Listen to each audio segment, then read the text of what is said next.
प्रेम की मिसाल जब भी देते हैं तब श्री कृष्ण राधा के प्रेम की मिसाल ही सबसे पहले देते हैं। कहते हैं कि जीवात्मा और परमात्मा का मिलन राधा श्री कृष्ण का प्रेम है। श्री कृष्ण बचपन से ही राधा को प्यार करते थे। दोनों के प्रेम की अनुभूति श्री कृष्ण को 8 साल की उम्र में हुई थी। श्री कृष्ण के दैवीय गुणों के बारे में राधा को पता था। अपने मन में प्रेम की स्मृतियों को राधा ने जिंदगी भर बनाया हुआ था। दोनों के रिश्ते की यही सबसे बड़ी खूबसूरती है। शास्त्रों में कहते हैं कि दो ही चीजें सबसे ज्यादा श्री कृष्ण हो अपने जीवन में बहुत प्यारी थी।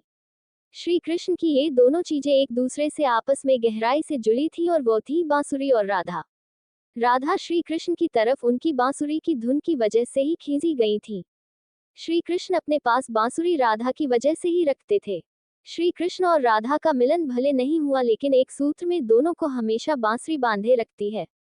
कृष्ण के हर चित्रण में बांसुरी जरूर होती है। राधा के प्रति श्री कृष्ण के प्रेम का प्रतीक बांसुरी ही है। कई अलग अलग विवरण राधा से जुड़े हुए हैं लेकिन एक ऐसी ही प्रचलित कहानी हम आपको बताने जा रहे हैं। जब मामा कंस ने बलराम और कृष्ण को आमंत्रित किया था उस समय राधा पहली बार भगवान श्री कृष्ण से अलग हुई थी। ये खबर जब वृंदावन के वासियों ने सुनी तो वह बहुत दुखी हो गए। जब श्री कृष्ण मथुरा जा रहे थे उससे पहले वह राधा से मिले थे। राधा को श्री कृष्ण के मन की हर गतिविधि पता थी। कृष्ण ने राधा को अलविदा कहा और फिर दूर हो गए।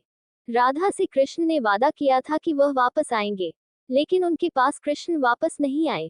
हालांकि रुक्मिणी से कृष्ण की शादी भी हो गई। श्री कृष्ण को पाने के लिए रुक्मिणी ने कई तरह के जतन किए थे।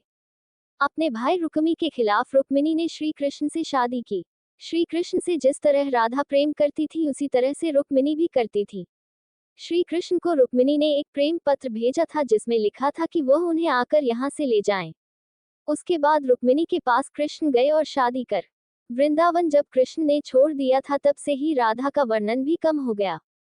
जब अंतिम बार राधा और कृष्ण मिले थे तब कृष्ण से राधा ने कहा था कि वह उनसे भले ही दूर जा रहे हैं लेकिन कृष्ण मने से हमेशा राधा के साथ ही रहेंगे।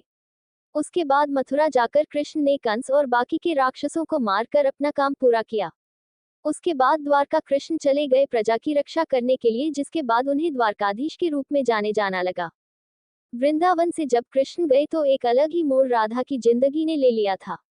एक यादव से राधा की शादी हो गई। अपने दाम्पत्य जीवन की सारी रस्में राधा ने पूरी की और बूढ़ी भी हो गई। लेकिन कृष्ण के लिए ही उनका मन तब भी समर्पित था। पत्नी के रूप में सारे कर्तव्य राधा ने पूरे किए थे, वहीं अपने दैवीय कर्तव्य भी श्री कृष्ण ने निभाए। राधा जब अपने सारे कर्तव्यों से मुक्त हो गई तब वह अपने प्रियतम कृष्ण से अंतिम बार मिलने पहुंची। उन्होंने कृष्ण की रुक्मिणी और सत्यभामा से विवाह के बारे में द्वारका जाकर उन्हें पता चला, लेकिन वह बिल्कुल भी निराश नहीं हुई। राधा को जब कृष्ण ने देखा तो वह बहुत ही खुश हुए।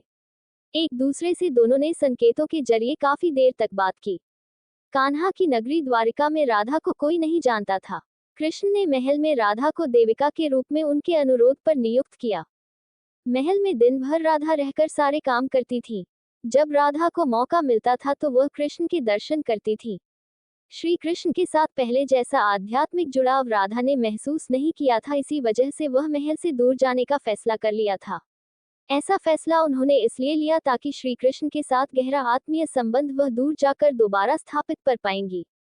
अब कहाँ जा रही है उन्हें नहीं पता था, लेकिन भगवान श्री कृष्ण जानते थे। जैसे जैसे समय बीतता गया राधा अकेली और कमजोर हो गई। उस समय भगवान श्री कृष्ण की आवश्यकता राधा को हुई। भगवान श्री कृष्ण अंतिम समय में उनके सामने आए।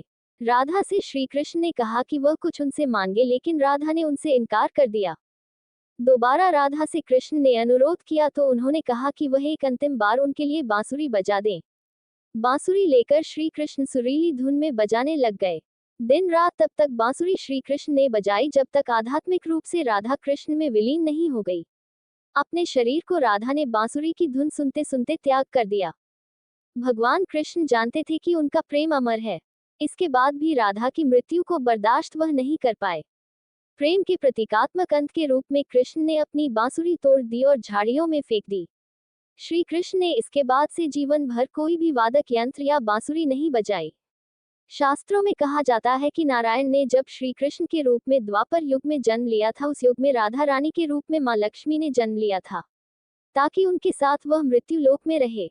इस तरह की वीडियो देखने के लिए हमारे चैनल को लाइक शेयर सब्सक्राइब करें।